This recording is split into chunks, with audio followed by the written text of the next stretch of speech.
Fighter pilots have Top Gun. Race car drivers have F1 and Days of Thunder. What movie did firefighters have up until 1991 to put their heroics on full display? Nothing. Absolutely nothing. Until a director, mostly known for making comedies, decided that firefighters finally get their day in the sun. That director was Ron Howard, and a movie that helped the aura of firefighters burn so bright is a movie I'm retro reviewing in this episode of Movies Merica.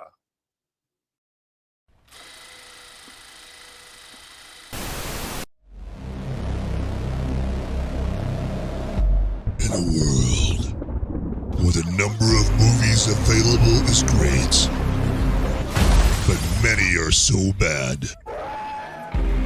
you'll learn a new definition of hate. One man sifts and reviews through the movie sludge. One man will be the movie cop, jury, and judge. He goes by many names, but you know him by Movies Merica.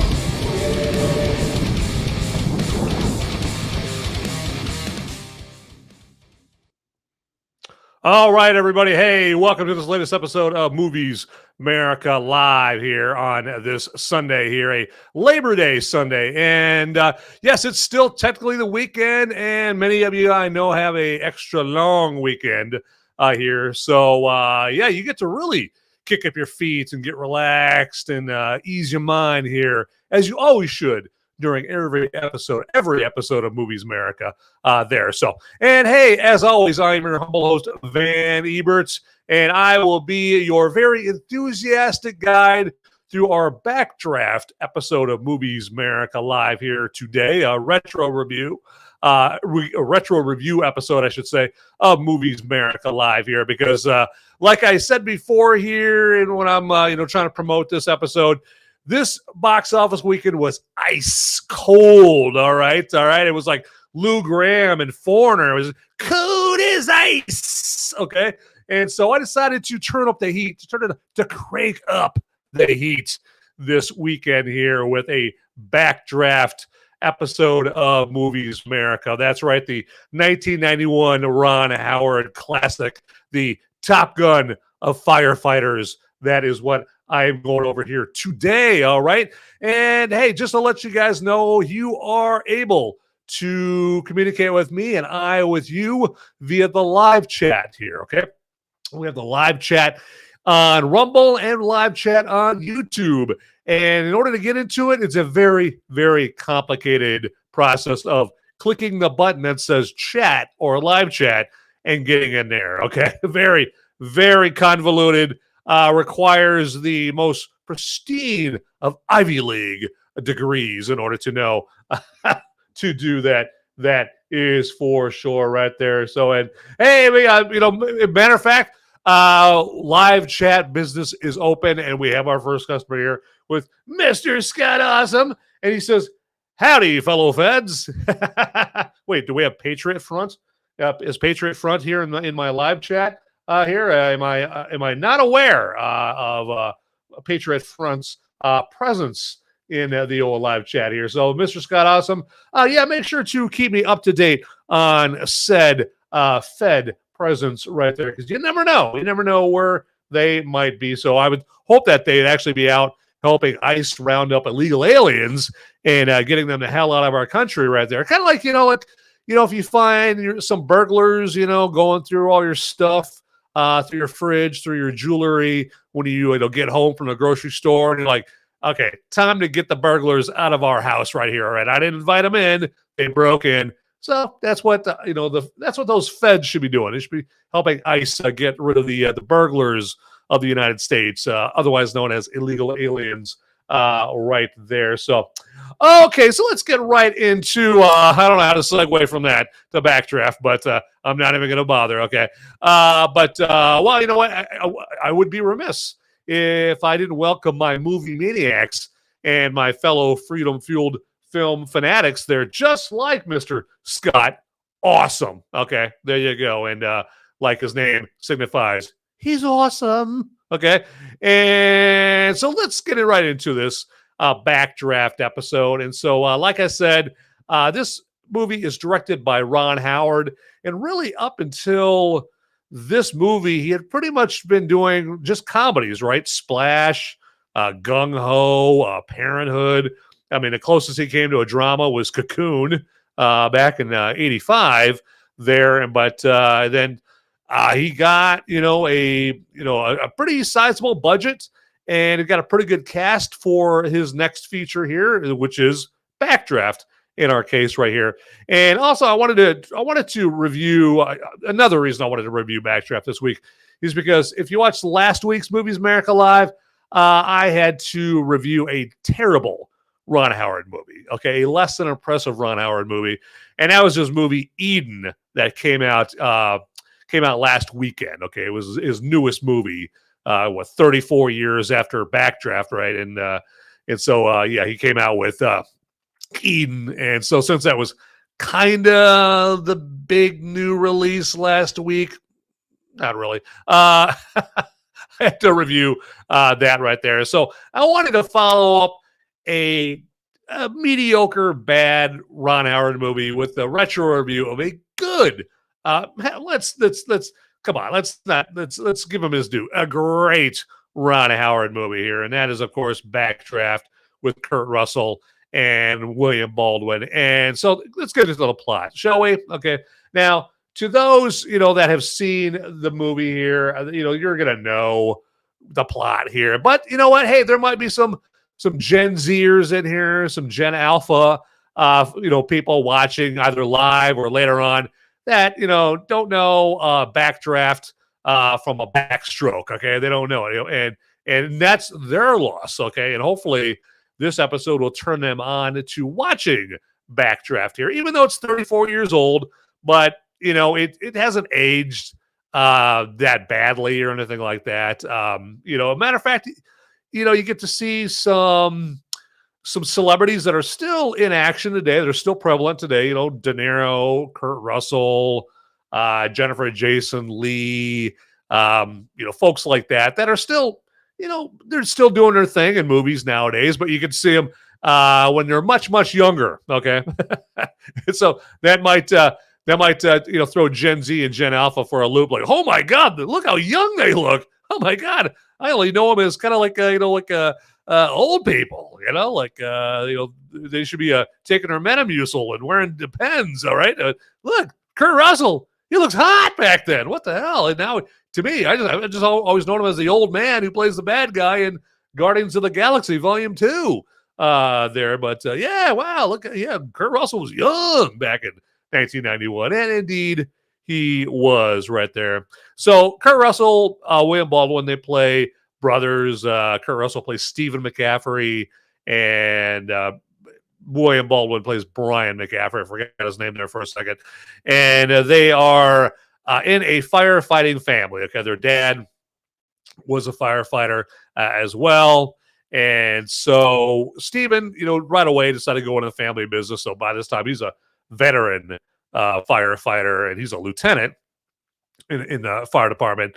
And then Brian McCaffrey, he's been kind of doing that thing where, he's trying to find his niche in life and all of that right there. And so he's kind of just wandering back and forth in life as it happens. And so he comes back to old Chi-Town, to Windy City. Chicago is, of course, where this movie takes place, and decides, hey, he wants to be a firefighter, wants to get into the family biz. And so he, graduates from the academy, the firefighting academy, and now it's time for him to get his assignment. Where is he going to be a probationary fireman? What ladder company is he going to be in, right? And so he thinks he's going to go into the one company, and he even pays the fire chief, a case of scotch or something like that in order to make sure that he doesn't get assigned to his brother Stephen's company. And well, that doesn't work out too well for him, as we know. He is his brother. Being his brother, probably realized what he was going to try to do. He was going to try to squirm out of having to be at the same ladder company as his brother. And so Stephen, being the veteran that he is, he's the older brother. it sounds like he went to the fire chief and said, yeah, my brother tried to bribe you into making sure that you didn't assign him to my company, didn't he? And the fire chief apparently said, yep. And so Stephen, I guess, bribed him, with something a little sweeter, or he just said, all right, well, make sure that, regardless of the case of scotch, make sure he's assigned to my company, would you, sir? And so, of course, the fire chief obliged. Brian finds out the hard way that, he is assigned to his brother's company, Company 17. And so then, so they're seeing each other every day. And now, suddenly Brian's older brother, Stephen, is his boss. Okay. And so they go through their turbulence, and, Stephen shows them the ropes, or the hoses in this case. And they go on, they basically work together as firefighters. And then,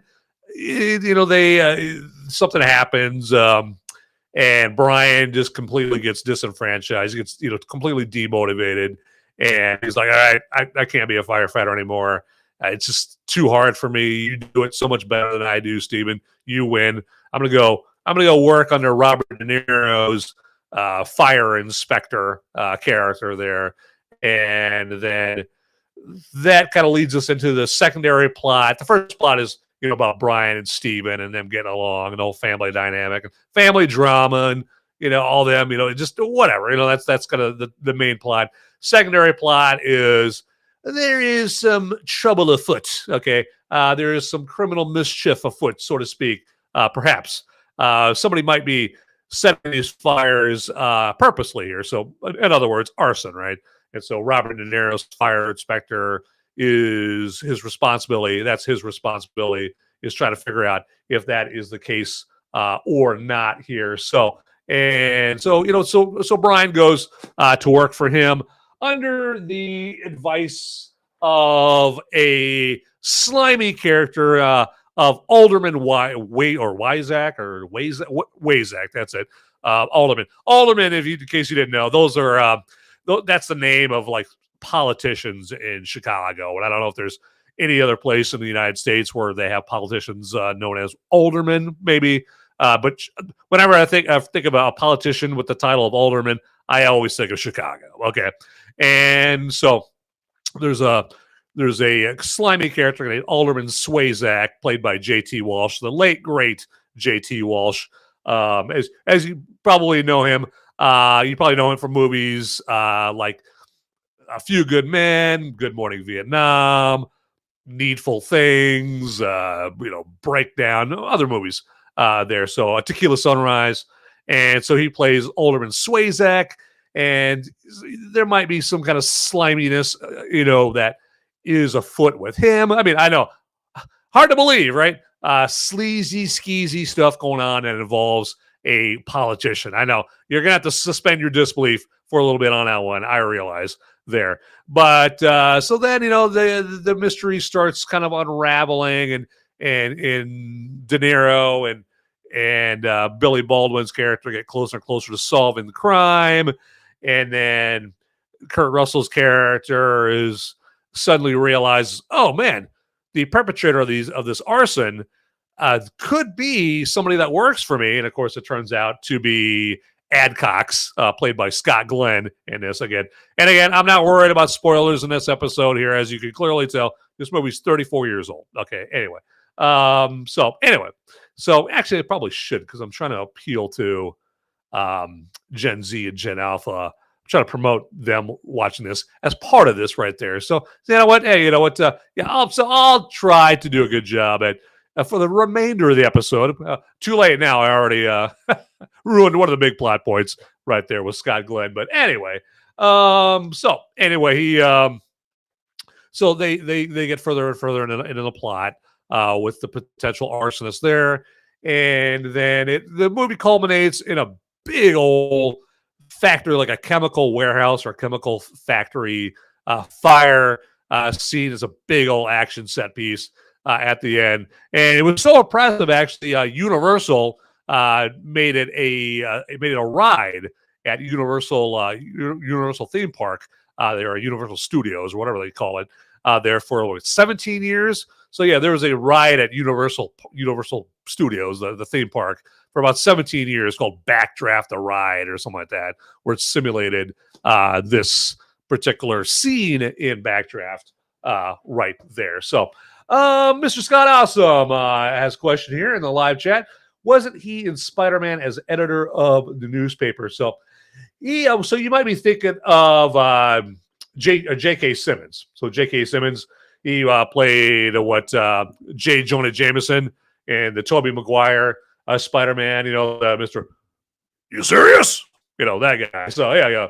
Spider-Man, friend or menace? Yeah. So J.K. Simmons there. Now there were the Andrew Garfield Spider-Man movies right there. I can't remember who played J. Jonah Jameson in those ones right there, because those Spider-Man movies just weren't that memorable right there. So maybe, you know what? Hey, let's do this.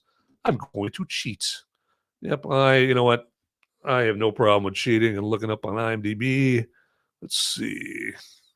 Spider-Man. Let's do this. Okay. Well, I forgot it's the Amazing Spider-Man. There we go. That's the Andrew Garfield one. Let's see who played J. Jonah Jameson. Let's see here. Let's take it up with J. Jonah Jameson. Are you kidding me? They don't have J. Jonah Jameson in the Andrew Garfield Spider-Man? What? Are you kidding me? Let's go here. Let's check this out. Checked out the full cast list here. Come on. There we go. J. Jonah Jameson. Wow. Now that would really be a slip of the banana peel for that. Yeah, they don't. Wow. Okay. All right. So let's do this here. And let's see it. Because there was a sequel. Somehow that movie got a sequel. Okay, Amazing Spider-Man 2. There we go. Let's see if it's in the sequel. And see here. I don't think so. Wow. Incredible. Interesting. I wonder if they thought that J.K. Simmons' portrayal of J. Jonah Jameson in the Tobey Maguire Spider-Man movies was just too iconic, and they just couldn't get they're like, they didn't want to put that on somebody else there to try to better J.K. Simmons, J. Jonah Jameson. So yeah, so there you go, because that's hard to beat right there. Yeah, I love it, and that's a great role for J.K. Simmons. I think that was the role that really put J.K. Simmons on the map right there. So absolutely, but good question, Mr. Scott Awesome. Fantastic question. So that's as far as I want to go into the plot of Backdraft right there. It's a firefighting action movie. Lots of cool firefighting action. Kurt Russell, just coming off of Tango and Cash. And you got William Baldwin coming off of Flatliners and Internal Affairs, and a bunch of other, Robert De Niro is the same year he was in Cape Fear, and he had just done Goodfellas, the year before this movie came out. Donald Sutherland's in this movie. Jason Leigh from Fast Times at Ridgemont High. So all of that stuff right there. So, and yep, Mr. Scott Awesome, you're right. Yeah, JT Walsh passed away in 1998 of a heart attack. Yeah, of a heart attack there. So, and he's one of those actors that, a lot of people, they don't know his name, but they know the face, right? So, and he's like, if you really want to see a crazy role with him in it, he's really good in the movie Needful Things. There, he just plays like a really slimy, evil character in Needful Things there. So, all right, well, I'm going to give me a tug off my brewski right here before we continue on, and that's your hint that, yeah, if you're drinking something here, feel free to down your own beverage, because again, this is it's a long Labor Day weekend here. If you're watching it live now, if you're watching the recording of this, not really going to mean much to you there. But anyway, enough yapping. Let's start the drinking.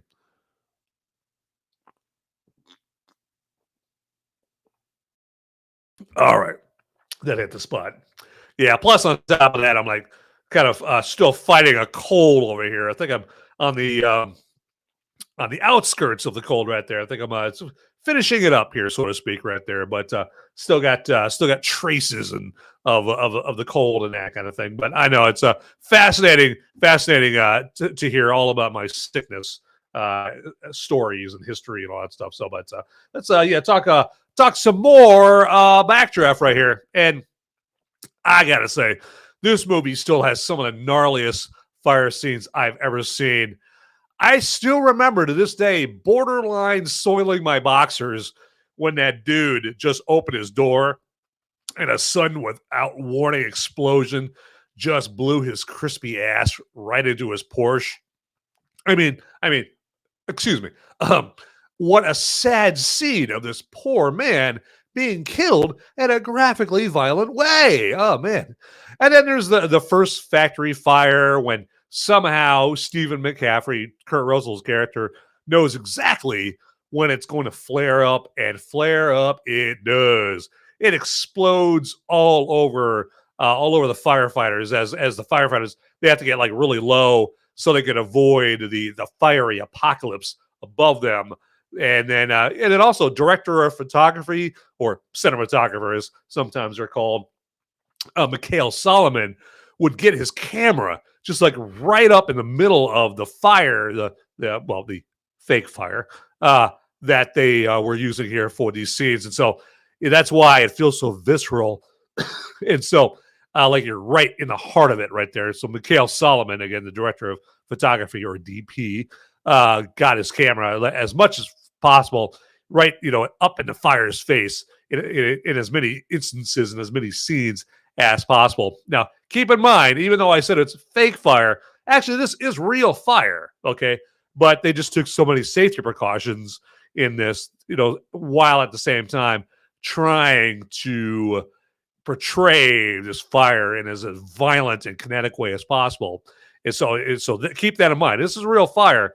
And Ron Howard actually asked a crew to come up with CGI fire, but the results they produced just look fake. Okay, just remember, this came out 3 years even before Jurassic Park with all the dinosaurs. Now, it did come out the same summer as Terminator 2 with Terminator 2 Judgment Days, like revolutionary special effects right there. But apparently fire wasn't something that they had really mastered with the CGI. Now, they were forced to use some CGI fire in some scenes right there, but it just, CGI fire didn't look in 1991 as good as it looks today right there. So that's why Ron Howard, when he asked the CGI crew, like, hey, man, what can you do for me with CGI fire? The crew had to come back to him and said, I don't think you're going to be happy with the results, but you can take a look. Ron Howard was like, yeah, you're right. I'm not happy with the results. That looks like crap. But they did have to use CGI fire in some scenes there. So now, because the CGI fire looked like crap and he didn't want to use it for most of the fire, just where he had to, a little spots, he asked his pyrotechnics director, Alan Hall, what he could do for the fire scenes. Like, hey, we're going to have to use real fire here. So, hey, Alan, what can you do for me, pal? And so Alan Hall had to create a lab to try to control fire enough to create the fiery scenes. And that's what we see. Now, again, like I said, there's specks of CGI, but most of it is real. Now, if you watch Backdraft nowadays, there's scenes where it's obvious, okay, that's CGI fire, and then, oh, that's real fire over there. Nowadays. Now, if they were to like do a reboot of Backdraft or remake Backdraft, probably be a little harder to make out the CGI from the real here. But and I know it's hard to believe since this is a product of Hollywood, but there are some very unreal things in Backdraft, all right? And to tell us more, let's hear from a real firefighter all about that, shall we? Catch some crap for this, but I've said multiple times that I was going to green screen myself into the movie Backdraft. What's happening? Slow down. It's jumping forward to us, okay? Now relax. Put your mask on. It's going to be the real deal. Did he just say it's going to be the real deal? He does realize the entire floor he's on is on fire, right? But every time I try to green screen myself into it, I can't. And then one day I figured out why. Because it's awesome. I was up there doing it. Backdraft is the reason a huge portion of us ended up in this business. And no, I'm not going to deny watching Kurt Russell's character do some of the most unrealistic firefighting tactics on the face of the planet like this. Oh. All right, go get it. And this. And especially this. Hey, don't let her know you're scared. Makes everyone in the field today say, What's going? You go, we go. Come on! hey, Bull, when you say you go, we go, do you mean to the morgue? Because we're all going to die. But what Backdraft did and did so well was spoke to the one thing that made all of us want to be a part of this incredible thing that we call firefighting. Brotherhood. When I heard that both McCaffrey brothers were being assigned here at this station together at the same time, my heart was filled with a sudden desire to transfer. Whether it's constantly trying to outdo your brothers or sisters during training or even sports during your downtime, or the senior guy trying to show the probie how it's done even though he's 10 years past his prime. Get it on your shoulder. And of course, pouring water from our helmets seductively all over our sweaty faces after a structure fire. People watching it. Yeah, that part's not true at all. All right, so we're in agreement. We're never going to let him live this down, right? But it showed the world that saving lives is what calls us to firefighting. But we stay for the lifelong friendships that we gain along the journey. Station assignment. It also made people believe that you could survive inside of a raging structure fire without any respiratory protection on. But that's a video for a whole different time. We gotta wait for a hose team. When I say it won't get us.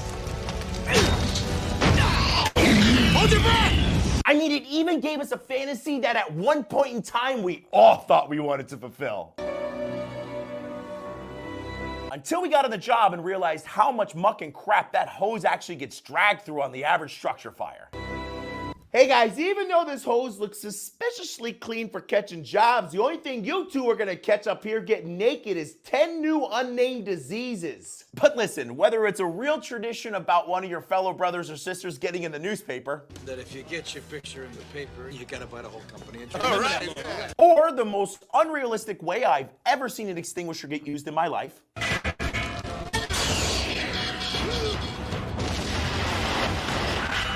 Backdraft is just one of those movies that most firefighters will enjoy watching, knowing that if they did a single firefighting tactic from it, they'd be dead in a heartbeat. Try to catch me howling at the moon.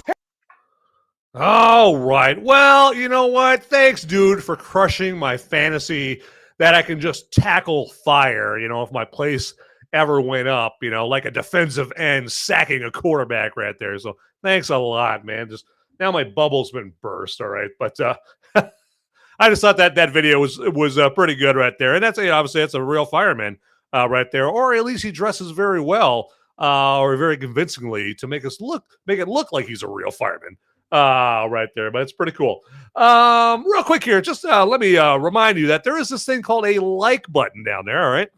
And go ahead and feel free to click on that like button here on this episode if you so desire. Okay, so, and hey, click the like button. Hey, if you like Backdraft, if you've ever seen Backdraft and you like the movie, hey, hit that like button right there. And then also, if you haven't already, go ahead and hit that subscribe or follow button. That's also down there. And that'll make sure that you get you basically get my videos here, like in your feed, either on YouTube or Rumble, there, or even better yet, both.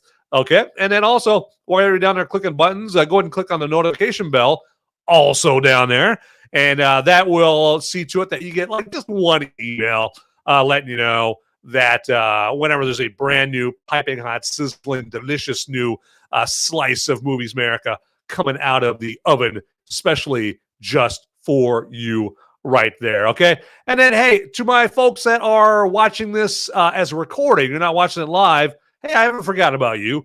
We can still communicate with each other, but we are just going to have to do it via the comment section. The comment section also down below, okay? Are you detecting a pattern here? A lot of stuff down below where you watch this here video, okay? And yeah, let me know in the comment section, anything you want, comment whatever you want. It could be, you can comment about, hey, do you think I'm doing a good job? Do you think I suck? Somewhere in between, a movie that you might like me to review. Hey, what you thought of Backdraft. Push come to shove, you can comment about whatever you want down in the comment section. Right? It's a free country for now. Okay, there you go. But yeah, again, feel free to hit the like, subscribe, follow, notification bell buttons if you would so desire there. All right. And then also, hey, if you know of anybody like right now, if you're watching this live and you know of anybody that you even remotely, minutely, microscopically suspect likes Backdraft or just likes movies in general, hey, send them the link to this episode right now so they could watch live right now, because I know I've got a lot of Backdraft brothers and sisters out there, a lot of people that love Backdraft, and they love an opportunity to talk live with somebody else all about Backdraft, okay? Because there's so many scenes, iconic scenes, great actors and actresses in this movie, and this is just a movie that I go back to and watch, periodically here and there, whenever I can right there. But all right, let's move on. More Backdraft right here, and there's a few filmmakers that have the ability and the success rate to make movies that just feel epic. All right, they feel big, grand in scope. Think of the usual suspects, right? Spielberg, Ridley Scott, Christopher Nolan, Denis Villeneuve, James Cameron, for just a few examples right there. And in 1991, Ron Howard would have been among those names. He's not anymore, though. But starting with Backdraft and up until around Angels and Demons in 2009, he was allowed to make some big movies. I mean, I think Apollo 13, Ransom, The Da Vinci Code, which that got critically panned at the box office, but it was a pretty big movie release at the time. It was based on the Dan Brown book, and everyone was like, "Oh, wow, a movie version of the Da Vinci Code." It was a big release right here. And so, but those days are no more. Okay, Ron Howard's not allowed to make big movies like that anymore. And I remember when I saw Backdraft at the theaters in May of 1991, it seemed big then too. And go screw yourselves. I know what you're saying. This guy's old. There you go. But the impressive cast that Ron Howard was able to wrangle together contributed to that big, epic, grand in scale feel. Also, a monstrous, robust score from Hans Zimmer. That also helps create that epic feel. And speaking of Hans Zimmer, he was majorly busy during that May 24th, 1991 Memorial Day weekend that Backdraft came out, because he also did the music for the other big release that same weekend that Backdraft came out. A little movie that you may know as Thelma and Louise, all right? And, of course, Backdraft scorched Thelma and Louise at the box office to take the #1 spot that weekend there. So, and, I would imagine those eye-popping trailers for Backdraft with the constant awesome shots of fiery destruction at its biggest, really helped Backdraft take the gold. I mean, I'll be honest, those trailers, that's what got my butt in a hot seat for watching Backdraft that weekend. I am not going to lie. That's what got me right there. I was watching those trailers and I was like, oh, wow, what am I watching? That's amazing.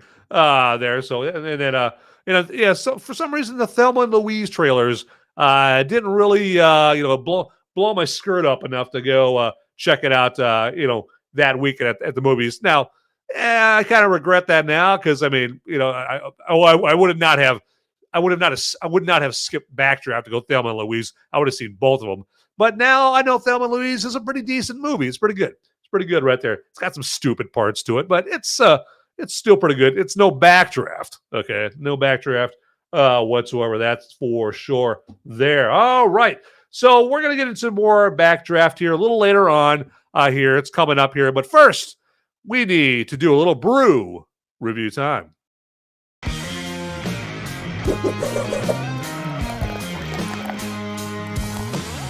All right, so the beer that I'm using to cool these flames for this Backdraft episode here is a little Lift Bridge Fireside Flannel Brown Ale. Let me hold that bad boy up there for you. There we go. Lift Bridge Fireside Flannel Brown Ale. And Lift Bridge Brewing Company, this comes to us from Stillwater, Minnesota. And then they also have a plant or a brewery in New Richmond, Wisconsin there. And now they market this as it's got notes of roasted hazelnuts, coffee, chocolate, and it's complemented by hints of cinnamon as the beer kind of warms up. Now, it's, I guess when it's ice cold as beer should be, you don't really taste the cinnamon, but as it warms up, you get hints of cinnamon there. So now I'm not going to hold you in suspense. Not really a fan of this beer. Not really a fan at all. The coffee flavor, it's in there. I mean, they're right about that. It does have a coffee flavor in it. It's just too much of a burnt coffee flavor to me. Okay, it's just my palate. Also, it's not listed as an ingredient, but this beer overall just has this weird plum-like taste to it at least for me right there. So I didn't taste any of the chocolate here. Now I'm not even gonna touch on the nose, like how it smells.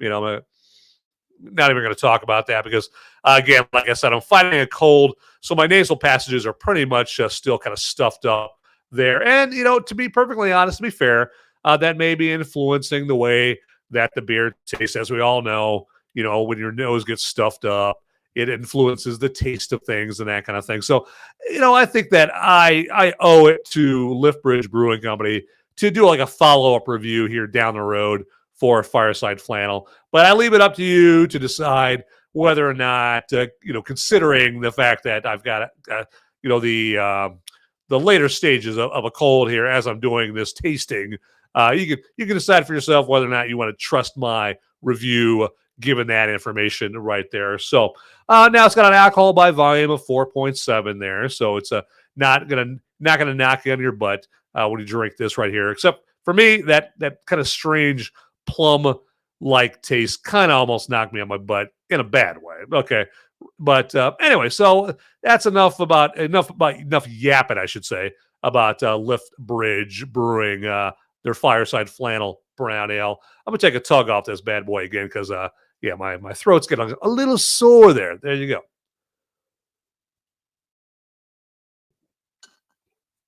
Excellent. Well, this beer is not excellent. Just the fact that I was able to hydrate is excellent. All right. So, okay, everybody, that has been Brew Review Time.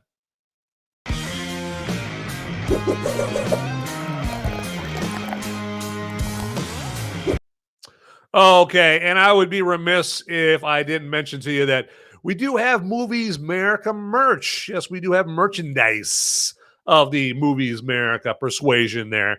And so some of that Movies Merica merch comes in the form of t-shirts, okay? We also have Movies Merica shot glasses and pint glasses, phone cases. You can get jewelry, for God's sakes, with the Movies Merica logo on there. I think you can even get a watch there if you want to, give the gift of Movies Merica, coming up here. So we're a few months away from Christmas, but hey, it's never too early to, to start doing that Christmas shopping right there. So be the opposite of me and be proactive and do some Christmas shopping early right there. And hey, start with the Movies Merica merch. And you can get to the Movies Merica merch via the merch link down in the description there. Okay, so that's where your gift giving shopping can begin. Or hey, you can gift it to yourself right there. Nothing wrong. Last time I checked, still nothing wrong with buying stuff for yourself right there. So there, nope. I've checked with my experts, and they agree. So yes, you can go in and buy some sweet Movies Merica merch for yourself. All right, there you go. And again, that's via the merch description, or merch link in the description. And then if you put in promo code MOVIES, you get free shipping on all your Movies Merica merch. All right. So excelente. Pretty sweet, huh? So yeah, and so there's, again, just a promo code field when you get all your merch up in the shopping cart, and in the promo code field, yeah, just type in movies, and you're going to get that free shipping right there. So take that, Bezos. All right. Yeah. You may have a little bit of a head start on us as far as merch goes, but not for long. We're going to knock you off that throne. Absolutely. So, all right. And now for some random thoughts.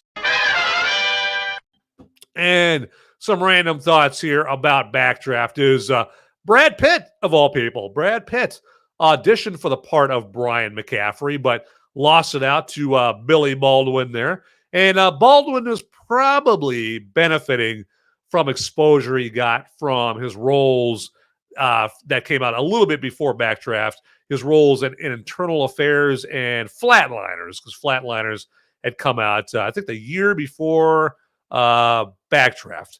And so he was probably just hot off the exposure he was getting off of that. And at that point, nobody knew who Brad Pitt was. Like, who the hell is Brad Pitt there? So because William Baldwin got the part of Brian McCaffrey that Brad Pitt wanted, Baldwin then had to get out of his gig of playing JD in Thelma and Louise so that he could play Brian.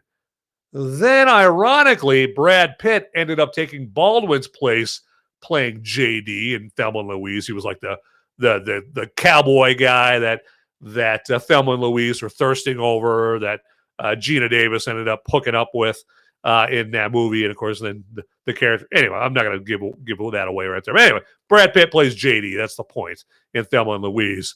And I think we could all agree that Pitt got the ultimate revenge on Baldwin of having a career that William Baldwin wishes he had. Okay, just compare the filmographies on IMDb between Brad Pitt and William Baldwin. Okay, so, and of course, by the way, hey, go watch F1 with Brad Pitt here, who's still making hit movies 34 years after Backdraft came out. So let's see what Billy Baldwin's doing besides making, some ass hat comments on X there. Okay, so man, his political takes are totally up his ass right there. So on X, but anyway, that's something else right there. That's a whole totally different subject right there. So yeah, so Brad Pitt for the win is my first random thought there about Backdraft. Now, also my second random thought is, if you sense real passion and fire in the writing of Backdraft, well, that's because the sole writer of Backdraft, Gregory Wyden, he actually was a firefighter, okay? And he based the story off a friend who actually was killed in a backdraft, okay?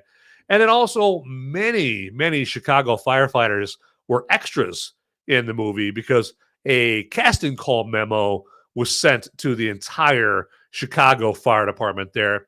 And then for my last random thought, I also liked how Kurt Russell did that pulsating face thing to really sell his rage when he was in that fight, that brawl scene at the hospital with William Baldwin, with his brother, Brian McCaffrey right there. So let's get some video proof of that right there, shall we?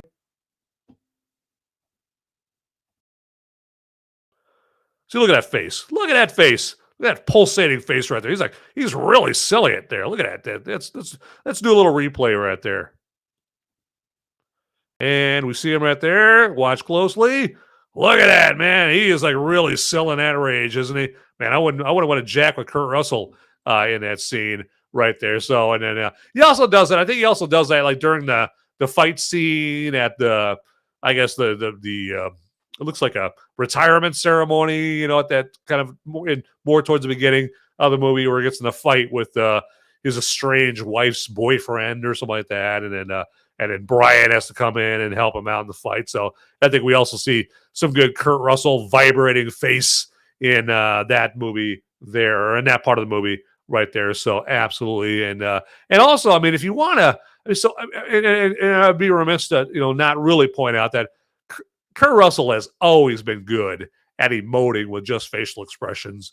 And there's a scene in Stargate that came out 3 years after Backdraft came out here. There's a particular scene in Stargate that if you spot it, it's another great example of Kurt Russell just doing a monumentally fantastic job at emoting with just his facial expressions right there. So, but that's just been my random thoughts on Backdraft.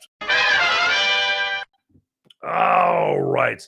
Let's do this here real quick. And just want to double check some information. There we go. And do a little house cleaning there because I'm all about keeping order in my show right here because I run a tight ship over here. So there you go. Swab the deck, these scallywags over there. Swab it. All right. Either way, I will make you walk the plank. There you go. Yeah, I run a tight ship up in here. And that tells me that my next item of business is to remind you that I've got my Movies Merica spoiler warning show coming up this Thursday night. Movies Merica spoiler warning. And of course, it's going to be all about Backdraft again, but I'll be doing more of a deep dive, more of an autopsy. I'm going to be busting out the scalpel and the suction to do an autopsy on Backdraft. I don't know why I'm calling it an autopsy. It's not like Backdraft is dead, but anyway.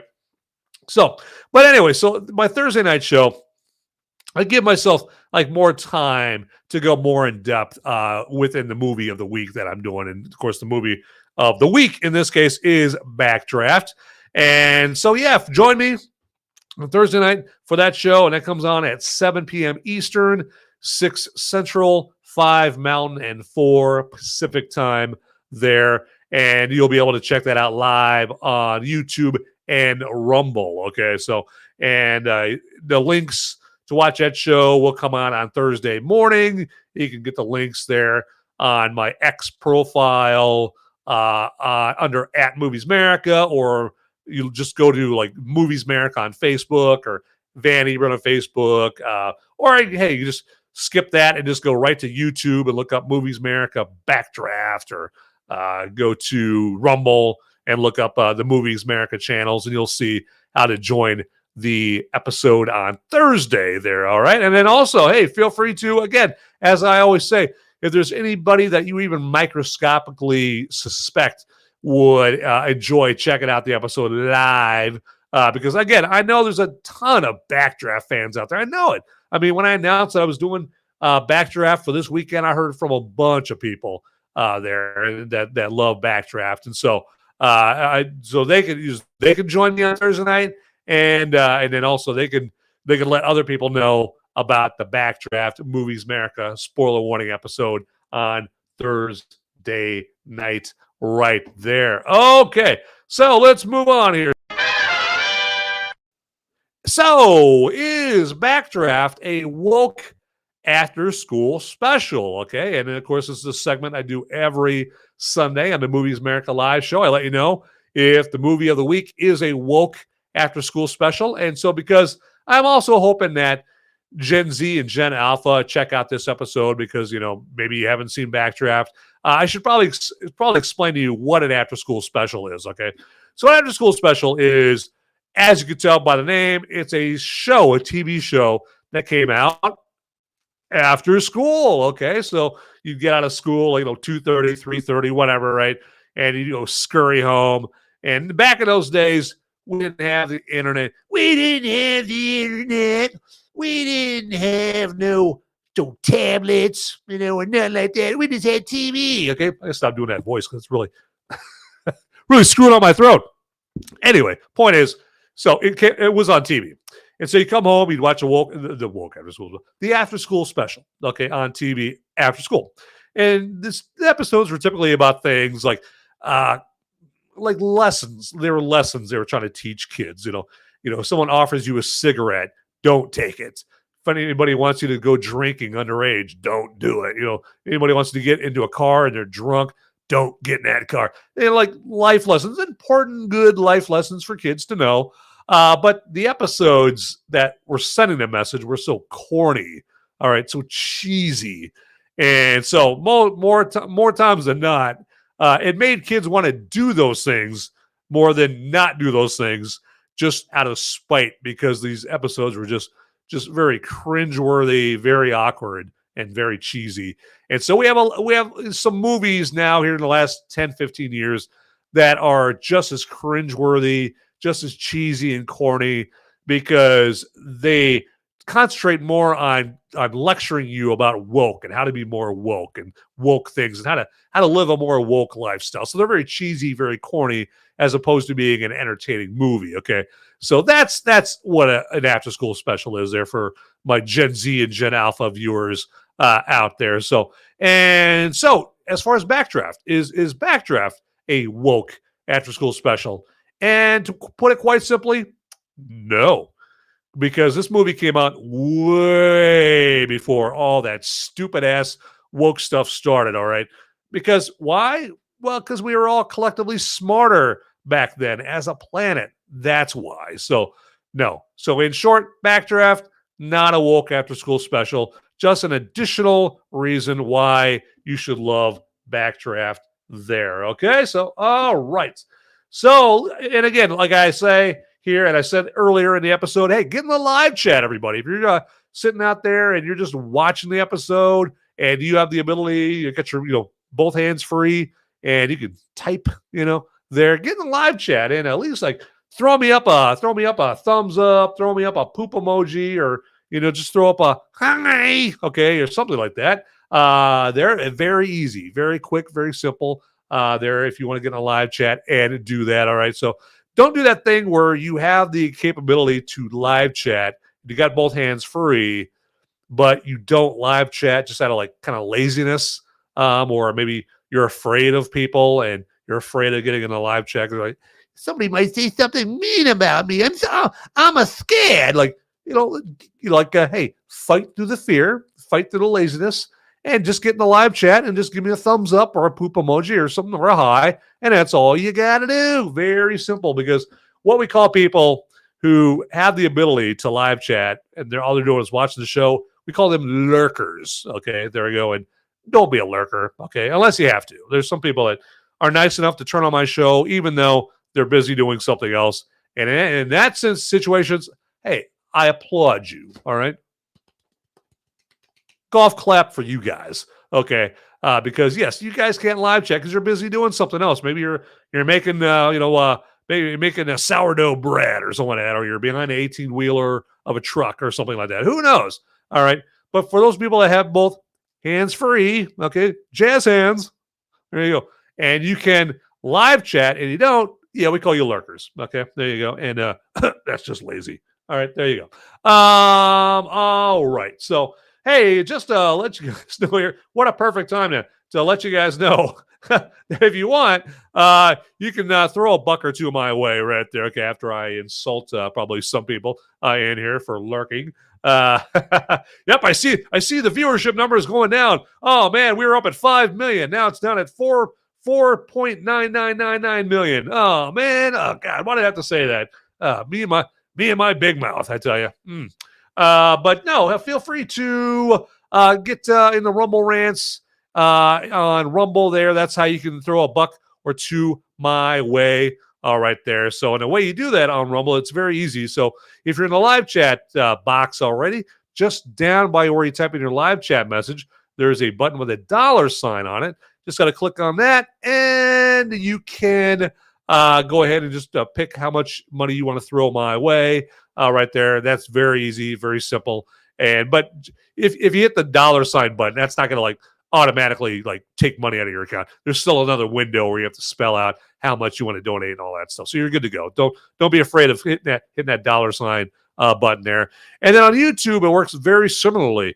Down by where you type in your live chat message, there in the live chat window, just click on a button that has a $1 bill on it. And when you click on that $1 bill, again, still, it's not going to automatically withdraw or anything. It's just going to pop up another window where it asks you how much money, how much you would like to donate to this guy right here. Right now, it's probably 0. because I'm insulting people there. So, but anyway, and that's all there is to it. It's very simple, very easy. Heck, I could do it. So that tells you how simple it is right there. Okay, so but that's only if you feel like doing it, only if you're compelled. I'm not going to be one of those guys that guilt trips people into throwing money. I just appreciate you people, I appreciate people watching the show, and especially people that live chat. I really appreciate them checking out right there. So yeah, lurkers, Mr. Scott says lurkers are okay. Dirty lurkers don't say hi and hide the whole time right there. So yeah, it's like lurkers, I think I already gave my definition of what a lurker is, right? My definition of what a lurker is, but I appreciate the input on that, Mr. Scott. Awesome, right there, and he is truly awesome because he's going above and beyond many other people by not just watching but live chatting right there. So it's there you go. Come on, people. We once pioneered this country, crossing the country with Conestoga. How do you say it? Conestoga wagons. Is that how you say it? Conestoga wagons, bringing weather and Indians and all that stuff right there. I think if we could do that back in the days, Americans, I think it's pretty easy to get in the live chat and just give up a thumbs up emoji, which is the exact opposite of trying to trek across our country to make a better life. Right? That's very difficult. Putting a thumbs up in my live chat, very easy. There you go. And also, no Indian's going to shoot you in the back for putting a thumbs up emoji or a poop emoji up in the live chat right there. There you go. Absolutely. All right, let's see here. Let's check on things and make sure we got everything in order as we get ready to wrap up this episode, this Backdraft episode of Movies Merica Live there. And my final thoughts on Backdraft is I love this movie. I'm sure you could tell from this episode right here. I love this movie. It's nostalgic to me. Like I said, I went and saw it on Memorial Day, 1991, and then I also remember the second time I saw it. I didn't see it until I had gone in the military. So in May of 1991, I was graduating high school. Okay. And then I went to the military the following August. And then I was in tech school in Pensacola, Florida, the beginning of the next year, 1992. And so we had barracks there at tech school there. And I remember in the barracks, so you walk in and there's like a common area with a couch and a love seat and a TV and all that. And off of the common area, there's like 4 doors where there's, 4 different rooms that people stay in there. And we had like 2 or 3 people in each room there. And I remember someone rented Backdraft in our dorm, so to speak. And so we were all on that common area, like 20 of us there, because we had people that were living with us, and we had people, our friends from other barracks, coming over and hanging out in the common area. And we all threw Backdraft on. And I remember just sitting there watching Backdraft with like 20 other guys when I was in the military and in the barracks. And we were like high-fiving and, just watching it. And we were all like, whoa, did you see that part? Oh, my God, whoa, that kind of thing. So it was a very cool communal, group experience watching Backdraft. And, of course, Backdraft's like one of the ultimate guy movies, right? Okay. And so I just probably remember my second time watching Backdraft more than I remember the first time I saw it, which was in the theaters, just because of, just everybody, all my brothers, they're in the military, and we're all just watching Backdraft, just loving it there. It was a great time. So, if you've seen Backdraft, hey, watch it again. All right. I think it's on, they just came out, or not, maybe they didn't just come out, but it is out on 4K Ultra H or Ultra. Let me try that again. 4K UHD. It is on 4K UHD there now. So I just have a Blu-ray copy of it. I know, because I'm slipping. I need to up my game and get the 4K version of Backdraft. So if you've seen it before, hey, go see it again. But in 4K now. Or if you're Gen Z or Gen Alpha or somebody who's younger, or anybody of any age that hasn't seen Backdraft, see this movie, man. see this movie. Don't be afraid that it's 34 years old. You're not going to turn it on and go, oh my God, this movie is old-fashioned and old. It just looks old. I could barely watch it. No, it's not going to be that, okay? I've seen, like, you know, if you get on YouTube and they have sometimes have videos of, like, you know, two hot girls watching such and such movie for the first time. And so in my research that I do for the show, I did see a couple episodes like that where, like, a couple of hot, like, Gen Z girls, like, watching Backdraft for the first time. And of course, and they loved it. They loved it. These are young girls, like, they're college age girls, and they were tearing up and their eyes were popping out of their head at the fiery action scenes and stuff like that. So young people, I sound like an old man. Young people will like this movie. Okay. So yeah, all that to say, go check out Backdraft if you've already seen it or if you haven't seen it at all, especially then. So, all right. So, hey, right now, as I'm getting ready to wrap up this episode, let me implore you to follow me on all the platforms that I'm on. I'm on X. I'm on Facebook. I'm on all these platforms under @Movies Merica. So if you're looking for me on, like, Facebook, X, Gab, Rumble, just look for Movies Merica, and you shall find me, ladies and gentlemen. And if you check me out, if you find, like, multiple channels called Movies Merica on Rumble, hey, go ahead and just subscribe, follow to all of them. It's all good there. So I won't fight you on that. Go ahead and subscribe and follow to all of them right there. So, and hey, feel free to send the link to, you know, my accounts on those platforms to any movie lovers that you know right there. I'm also on Criticalists. I'm also on Letterboxd. I have an account on there. So check me out on there. And if you reach out to me, I will reach back out to you because I love communicating with other people. I love talking movies to other people there. And that goes for the comments down below as well. If you comment, I will make sure to see it. Love, hate, death threats, whatever you put in the comments, I will check that out. And if death threats, I'm probably not going to respond to, but love and hate, I will there. Yeah, because I'm now shrinking violet. I can take insults. Okay, there you go. I won't cry much. But anyway, so there we go. All right. All right, let's wrap up this Movies Merica Backdraft episode right there. But as I always say, get out there, people. Those movies aren't going to watch themselves. See ya. Howdy, my movie maniacs and my fellow freedom-fueled film fanatics. Would you do me a favor and check me out at solo.to/moviesmerica? That's where you would go for a one-stop shop for all the links that have to do with me, Movies Merica. And then also, if you want to check out the audio-only podcast versions of my Movies Merica live episodes, that's my spoiler-free reviews that I do on Sunday, you can go to moviesmerica.com or Apple Podcasts, Google Podcasts, Spotify, iHeartRadio, places like that. And then, actually, if you would also check me out on the social media sites like X and Instagram and Facebook and Gab. And I'm on those locations all under @Movies Merica. So it is very easy to find me out there, all right? So get to it, everybody. All right, thanks for watching. Later.